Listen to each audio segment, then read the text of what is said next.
বেড়েছে সবজির দাম। আলু আর পেঁপে ছাড়া যে কোনো সবজি কিনতে ক্রেতাদের গুনতে হচ্ছে কেজি প্রতি ৮০ থেকে ২৬০ টাকা পর্যন্ত। ছুটির দিনে বাজার পরিস্থিতি জানাতে পলাশীর বাজার থেকে সরাসরি যুক্ত হচ্ছেন সহকর্মী সাদিয়া ন্যান্সি। ন্যান্সি, ছুটির দিনে আজকে কেমন দেখতে পাচ্ছেন বাজার পরিস্থিতি? যারা ক্রেতা আছেন তারা কি বলছেন, বিক্রেতারাই বা কি বলছেন?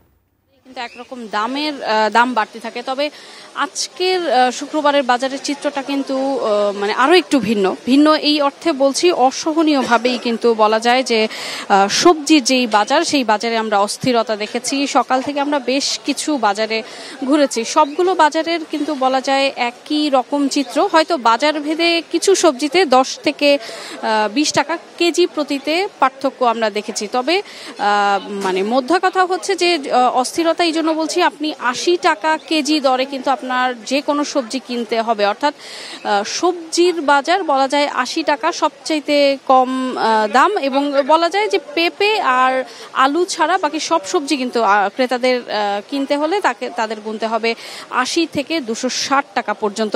আমরা দেখেছি কালো বেগুন, যেটি সবসময় দেখি যে রোজার মাস হলে হয়তো বেগুন বা অন্যান্য সবজির দাম বাড়ে, কিন্তু আজকে কিন্তু বলা যায় যে সবজির দাম অনেক বেশি অসহনীয়, অর্থাৎ 80 টাকা থেকে শুরু করে 260 টাকা পর্যন্ত কেজি প্রতি সবজির দাম।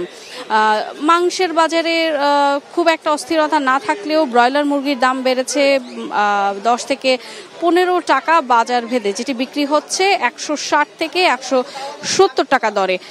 পাশাপাশি যেই বিষয়টি নিয়ে ক্রেতাদের মধ্যে সবচাইতে বেশি অভিযোগ ছিল সেটি হচ্ছে সবজি এবং ডিমের হালি কিন্তু গত সপ্তাহে আমরা দেখেছি যে 40 থেকে 42 টাকা, হয়তো 45 টাকা করে সর্বোচ্চ তাদের কিনতে হয়েছে, কিন্তু সেই মুরগির ডিমই কিন্তু এখন বিক্রি হচ্ছে 50 টাকা হালি প্রতি, এবং হাঁসের ডিম হালি প্রতি 85 টাকা।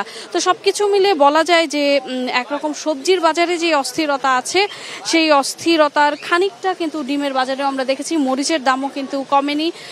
এদিকে গরুর মাংস বিক্রি হচ্ছে ছুটির দিনে 720 থেকে বাজার ভেদে হয়তো 750 টাকা, অর্থাৎ মুরগি এবং মাংসের বাজারের অবস্থা কিছুটা স্থিতিশীল আমরা বলতে পারি, কিন্তু দাম কমার কোনো সম্ভাবনাই নেই, বরঞ্চ কিছু বাজারে 20-30 টাকা করে বাড়ানো হয়েছে এবং সবজি অনেকটা হাতের নাগালে। সাধারণ ক্রেতারা কিন্তু তেমনটাই বলছিলেন, কিন্তু আমরা মনিটরিং কিংবা এই যে কোনো ধরনের তৎপরতা সরকারি পক্ষ থেকে যে দাম নিয়ন্ত্রণের জন্য, এই ধরনের কোনো পদক্ষেপই কিন্তু আমরা দেখতে পাইনি, বরঞ্চ ক্রেতাদের কিন্তু বরাবরের মতো অভিযোগ আমরা শুনেছি।